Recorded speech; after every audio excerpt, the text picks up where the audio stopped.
When you start relaxing deeper, you will find more stability in your whole structure. That relaxation will improve your stability and your way to move. I grew 5 or 6 millimeters in this process over the last 7 or 8 years, and my feet got bigger. Yes. Yeah. Yeah. I think I went up almost a shoe size. Today we're talking about the healing process that can take place with a very simple, powerful practice called standing meditation. It combines really all of the best things from working with the physical body and working with meditation. So it's a true mind-body practice. There's a lot to it, even though we're just standing still. And so that's why Marcus and I today will go through in depth about that healing process so you can look at how it could be useful to heal your body. If you are experiencing things like musculoskeletal challenges, postural challenges, either from traumas or injury or instability or immobility in different areas of your body, feeling tight and tense, standing meditation, believe it or not, is a really powerful starting point to address and support healing of the physical body so you can move more freely. Also, really useful for internal challenges as well. If there's challenges that are happening in your digestion, if you have uh, any sort of like inflammation based conditions internally around your organs, all of that sort of thing, because we are allowing the body to rejuvenate, because we're not overstressing the body, we're introducing more life force through the breathing, and then we're essentially like relaxing the mind. We combine all of those things. This is why it's such a powerful healing practice. So I will share my screen as we go into this. As I'm doing that, I'd love to hear from you, Marcus, just with your experiences around standing meditation. Yeah. Personal experience was in the beginning very eye-opening. I was coming from a place of doing a lot in different ways, especially high intensity training, strength, a strength-based thing, movement skills, all that stuff. And when I started working with you, standing meditation was really a big cornerstone. And 3 minutes or 5 minutes in the beginning was hard because my thoughts were telling me, oh, okay, is the timer still running?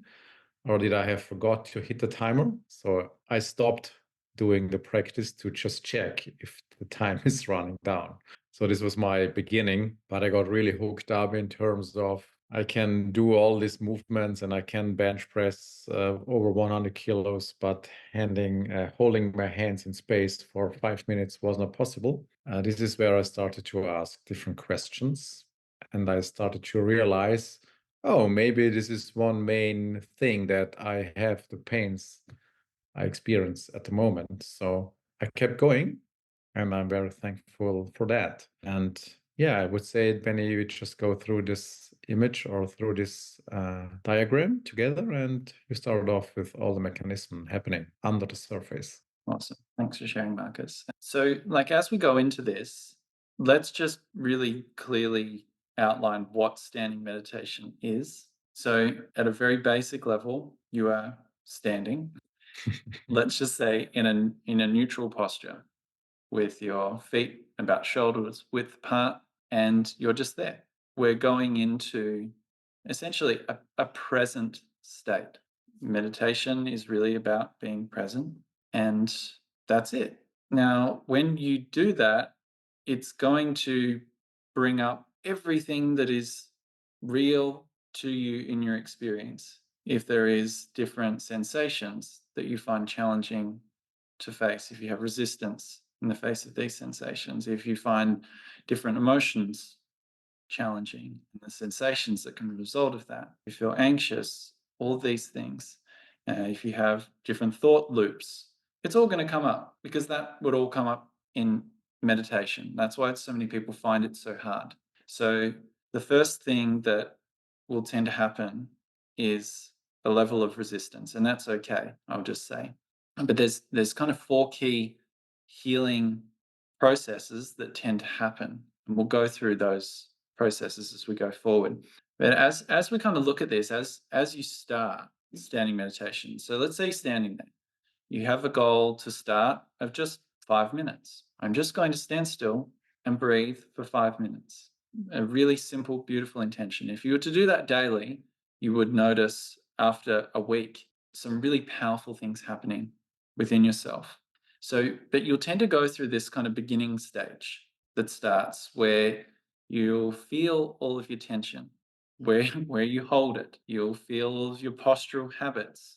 If you've been leaning on your left side for 5, 10, 20 years because you injured your right ankle and you didn't fully rehab it, well, you're going to notice that really quick. It's going to accelerate your awareness of noticing all these habits. And that's actually first why it's so powerful because, one of the things when I was working with people is often they'd seen a lot of different practitioners, like physiotherapists and osteopaths and chiropractors.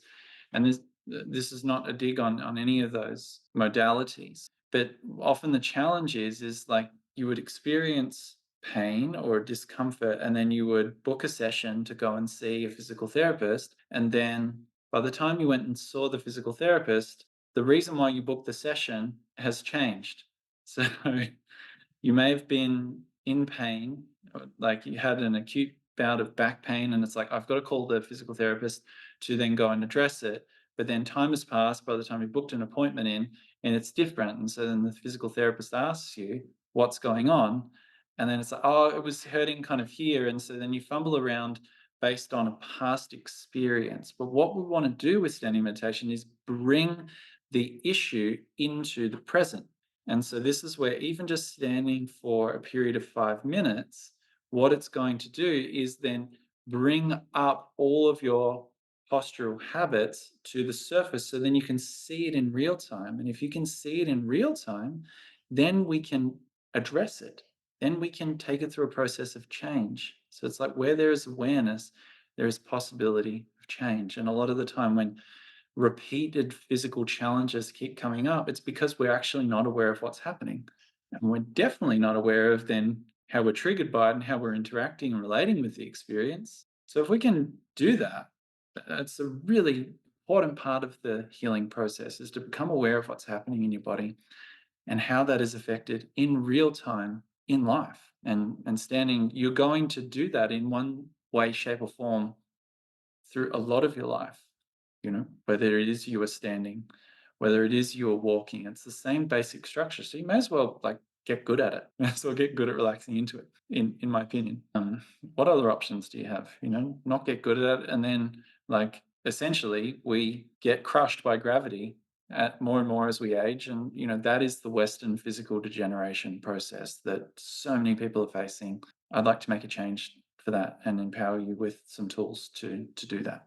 So here you are in this beginning stage. You'll feel your habits, your body will feel unstable, you'll feel what you feel, but essentially like noticing all of the challenges that are there, instabilities and habits and all of the ways that the body is being pulled in different directions because there's binding of the fascia system and all that sort of stuff. And over time, we will move into this kind of more adapted, developed, skilled stage where we become more efficient at aligning our body. So then postural naturally improves rather than posture being like a fixed idea of this is the perfect posture. It's just about having an ability to arrange yourself in a range of different postures without being pulled into one form of posture habitually. That's kind of what we're doing here. And so the muscles then become more responsive. You develop a better ability to relax. The circulation of your body starts to improve. Your breathing starts to deepen.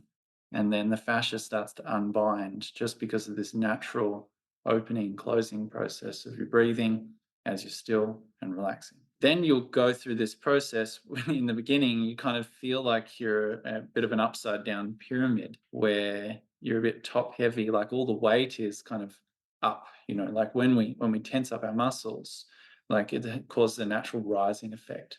So as you go through this process with the intent to relax into the experience, then your muscles start to sink and soften. And this is kind of the experience that can happen is we feel like kind of our feet becoming more grounded, our weight is sinking down into the ground. This starts to create a sense of lightness through the structure because we're not like holding everything up all the time. This letting go process of unnecessary tension has a very powerful healing effect. Do you want to talk to anything about that, Marcus? Yeah, and the kind of paradoxon will happen with this process. When you start relaxing deeper, you will find more stability in your whole structure, which can often be hard to understand when you're coming with a strength training background or doing all that stuff. That relaxation will improve your stability and your way to move. Yeah, and the body will expand and naturally decompress the spine, decompress the joints, because all those tensions pulling the body together will just loosen up naturally and the body will expand within its capability. At least for me, I I grew 5 or 6 millimeters in this process over the last 7 or 8 years, just Mm, doing standing on a regular basis. I And had a similar effect. my feet got bigger. Yes. Yeah, Yeah, yeah. I think I went up almost a shoe size in my practice as the bone structure of my feet started to change. yeah. Yeah. So if we look at this kind of architecturally, like imagine that your body was like a house with like a sinking foundation or a broken foundation, and then the pressure becomes uneven through the whole structure of the house, and then like windows start to crack and all of this sort of stuff. What we're kind of doing is like going back down to the foundations of the body, at the structure of the feet, how they carry the whole system. So then the structure on top basically has less pressure on it. Like if we go into the healing process, like really there's kind of like four key areas that I noticed that we can go through in this healing process with standing. Is it's mental. We'll talk more about each of these things. There's a nervous system component of healing. There's a relaxation process that happens, and then there's an adaptation of the different types of tissue uh, in your body. So we'll talk to them. The mental process in the beginning, as we've talked about, a mental healing process. Like one of the core things that have an opposite effect to rejuvenation and healing is resistance. Resistance to any experience. It's sort of one of like the things that causes us to suffer. Not that suffering is bad. I think it's a really important thing for us to grow. However, the longer you resist, the more the things persist. So if you do find that, like, I keep experiencing the same things over and over and over and over, look to what am I resisting? And as we're standing there, in any given posture, you will likely face a resistance to being in the present moment because there will be way more things that will be able to give you that dopamine hit, that will like capture your attention, that will feel better. These are all distractions from actually you going through a healing process. You then start to shift into a state of, okay, here I am, I'm being with my body in acceptance of the experience that is happening, in acceptance of myself. So there's a very deep mental healing process of wherever you're in rejection of yourself, of your body, where you have judgments that you place upon yourself, where there is a lack of internal love, we can start to go through a healing process mentally where we start to love and accept all parts of ourselves, all parts of our body. We become more appreciative of the body that we have. And that's a really powerful foundation for healing in any regard. It doesn't mean it's easy. It means that you have to face yourself. You have to face your stuff. There's no easy way to say it, but it's the most rewarding experience on the other side. I find it's well worth it. So, Yeah, and it's yeah, pretty self-teaching. The harder you fight, the harder it gets. yeah, So stop fighting and give yourself into it. And in a way, the faster your body will heal. There yeah, is no slow and fast, but we just need some words to give a direction. yeah. Yeah, In a way, it is really a shortcut. If there was yeah, shortcuts, like you can do one of two things generally. Like you can go through life and let life teach you, which it will. It teaches all of us. And you can let the repeated experiences that you have with your body reach a point of critical mass before you decide to do something. For most people, it's Yeah. like when their health is completely gone and it's too late at that point.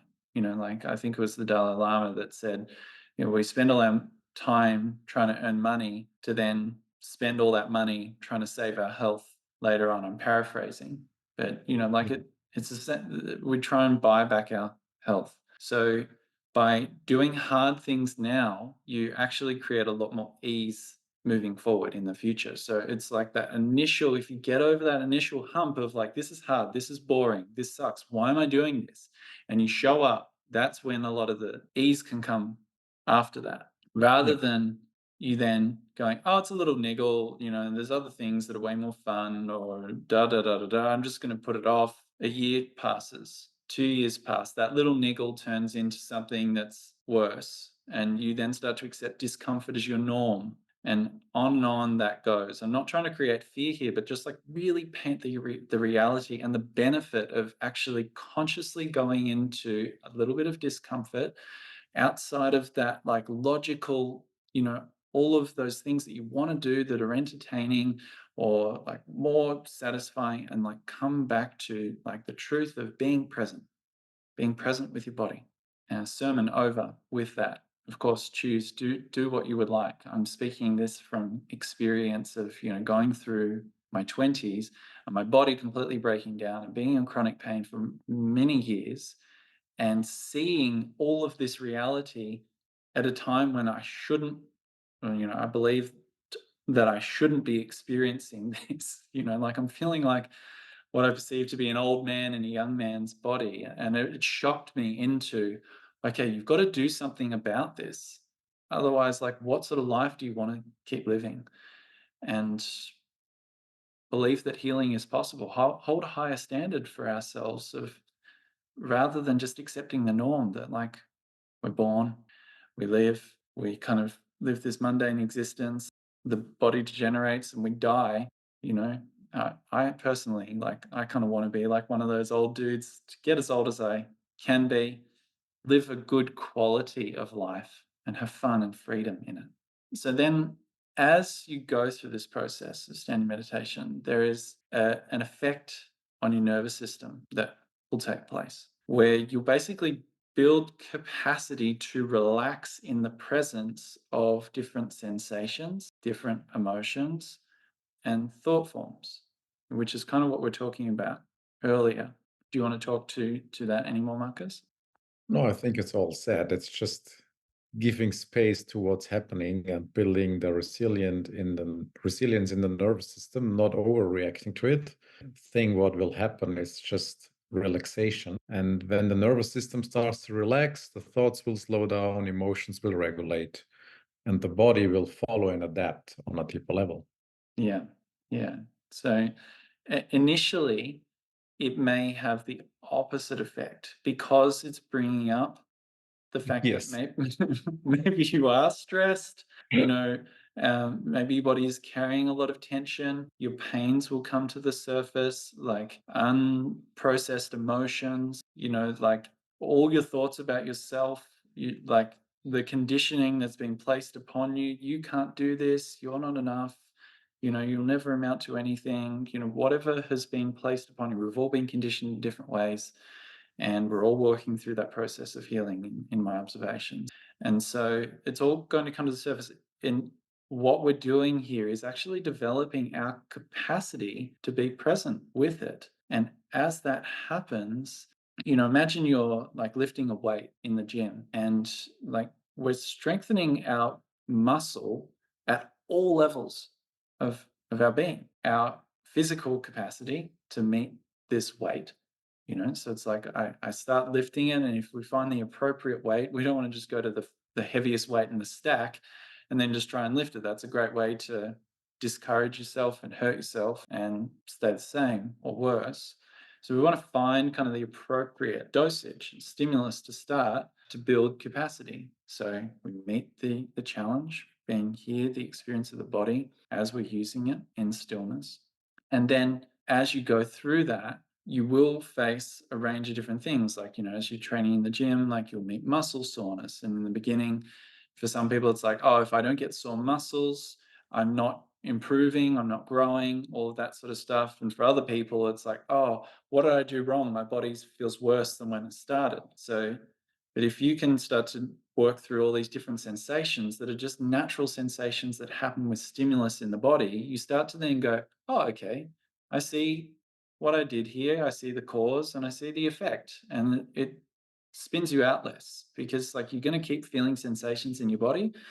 And some of those sensations may induce fear. If you can face those fears and realize, oh, okay, I'm okay. I can relax in the face of this. This is how the nervous system starts to regulate because you no longer then go into fear around different sensations, different thoughts, different emotions. And then that then puts you in a spin. You start to look at it more presently and go, oh, okay, I can face this.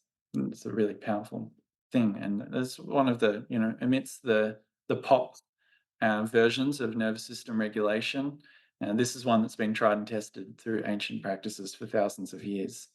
And it's a simple process of like building capacity of our nervous system to meet new experiences. And think of how you can apply that to life. Yeah, and it can be very useful to have someone guiding you who has went through, so you're not freaking out. Yeah, totally. And so this will be a good start. And like that's kind of why we do the things that we do, is to, as we've walked this path, to support the things that can come up along the way.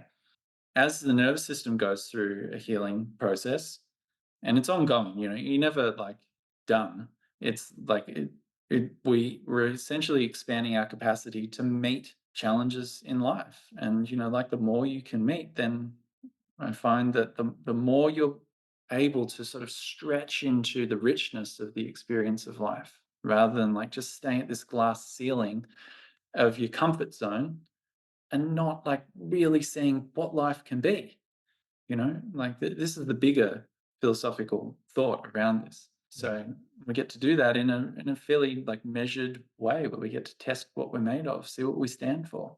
So during the relaxation process, there is this sinking process, this tension release process that happens of, this is similar to, this can also happen in yin yoga, where you are in an extended posture for an extended period of time, and there is a release of unnecessary tension. So in the beginning, let's say I'm standing in posture, there all of my inefficient ways of using my muscles will come up after, lactic acid will build up and all of that sort of stuff. Then essentially all of that stuff comes up, the challenge comes up, and then we breathe into it and we practice relaxing into it just a little more than what maybe we normally would. Now, we don't have to push through that. We just give the body little doses of stimulus amidst that tension, and then we actually get better at releasing that tension, relaxing in the presence of tension over time. So it's a really wonderful way to work with tension at in the moment. It may not release in that moment, it releases over time because you're releasing the habits that lead to the tension. But it's way better than having the tension and then trying to avoid it or change it instantly because you don't like it. And so there's nothing negative about the tension. What is challenging is how we relate with that tension. So we get to face that. And like this is an example, like I'm not a natural runner. I like running, but it's something that I've had to work at to enjoy and to be able to do it, I remember I was doing a charity event and it was about 20 kilometers, and I'd never run that far in my life. And I started doing a lot of horse stance practice and standing meditation practice as part of my preparation.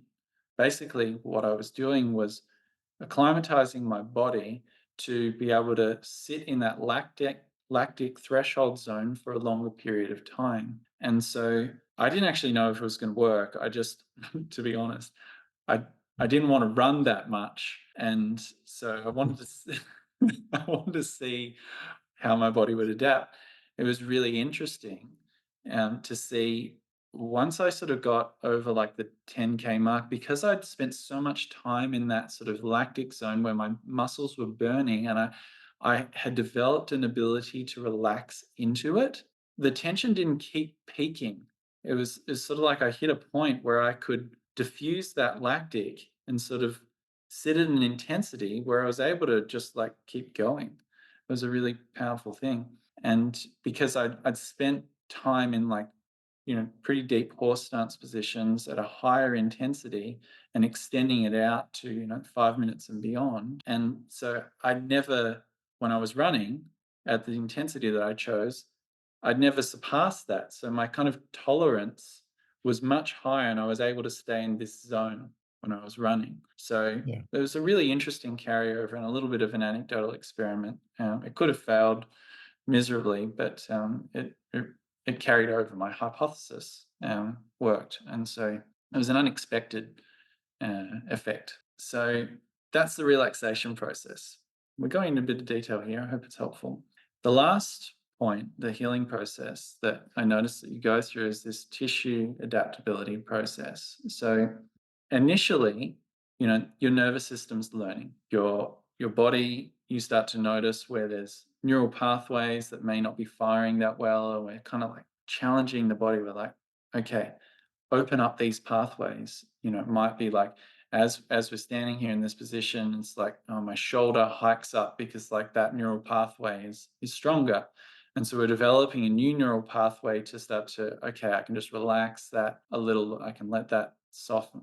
And then over time, the nerves start to learn how to kind of fire the muscles and all sorts of things. So the fastest adaptation is in the nervous system and the nerves. Then your muscles start to get more blood supply, the bones start to get more blood supply, the fascia starts to get more blood supply. And then you've got the deeper issues, which kind of, if you have ever done damage to your tendons or your ligaments, you know that like they take time to heal. Like a muscle strain and all that sort of stuff will heal faster, but a lot of the time, because the tendons and ligaments don't get as much blood supply and also the cartilage, this is where like these real issues accumulate, because as we age, the blood supply like doesn't increase. Our vitality kind of goes through a gradual decrease. So then the blood supply lessens to these areas, and this is where like a lot of operations and all that sort of stuff happen later in life, because different areas of the body, like my dad just had a half hip replacement because there was necrosis happening in his hip. So it wasn't getting blood supply in the hip. Like this is kind of the healing process that can happen. So initially, like the nerves will change, the muscles will start to strengthen and rebalance, the bones and the density starts to change because we're like relaxing into it as we're kind of letting gravity take us, and we're standing, maintaining structure amidst gravity. Then the fascia starts to change because we're breathing and the body is opening and closing and massaging it. And then as that blood supply starts to go deeper and deeper and you practice consistently, then the tendons and ligaments and cartilage can start to change. I saw this directly with my right knee. I loved skateboarding as a teenager, and I would just like throw myself off any high object I could. And I was posed with, having to get an arthroscope on my knee to remove all the broken cartilage and all that sort of stuff. And so through standing practices, I was by and large able to heal it. My knee still clicks a little bit, but where all that cartilage was like really crunching out and was causing a lot of pain, like the doctors actually couldn't believe it. I couldn't believe it, but I wanted to see if it could work, and I understood the theory, and it has. And so who knows where I'll get to, but I'll keep working with it. And that's a wonderful thing. We can. Feel free to add in anything to that, Marcus. Yeah, maybe the challenging part with standing meditation is that you will go with the natural adaptability of your body. And often this feels much slower than your mind, your mental aspect thinks how fast it goes, or what others are telling you how fast it can be. So just accepting that the body can heal, the body will adapt to this most natural thing using structure and gravity. You just need to show up, stay present, and go with the natural ability of your body. And then you will see what the body can do without pushing it and letting go of those beliefs and thoughts where someone is telling you heal your body in 10 weeks or something like that. Just let go of this. This is not possible Yeah. on a deeper. The question is like, what can we do to create a space to initiate a healing process? Yeah. And like at a very basic level, you use your body, because like we want to bring the body into an active position. Of course, like bringing the body into passive positions can be helpful in different contexts as well. But like, let's apply it to a practical context of what you want to do in your life, and then go through the mental process of healing, of like essentially like unraveling all of the things that have brought about your body to be in a state of conflict. Yeah. Yeah, it was your own doing according to your own habits, what you think you should do or not, which is showing up in your body. Yeah. Yeah. And there's no shame in that, like No. I remember like I was really like pissed off at myself in the beginning of like, oh, why did I do all this stuff to myself? But eventually it's like, oh, okay, I'm so thankful that I can like actually learn from these experiences, and that I can regenerate and come back stronger. Yeah, I wouldn't miss a thing what I did with my body. Uh, it was great and very humbling at the stage where I am at right now to look Mm. back and see, okay, maybe it was not the cleverest thing, but it was fun. So like in essence, I hope that's useful, if you are in a process where you're interested in healing and you're looking to come back to a more vital, resilient state in your body and all levels of who you are. And consider standing meditation as a really powerful cornerstone practice that can then, the things that you learn about your body and about yourself as you go through that process can be readily applied to so many other different forms of movement or different avenues of life. Just your ability to stand in the presence of something and be strong in the face of it.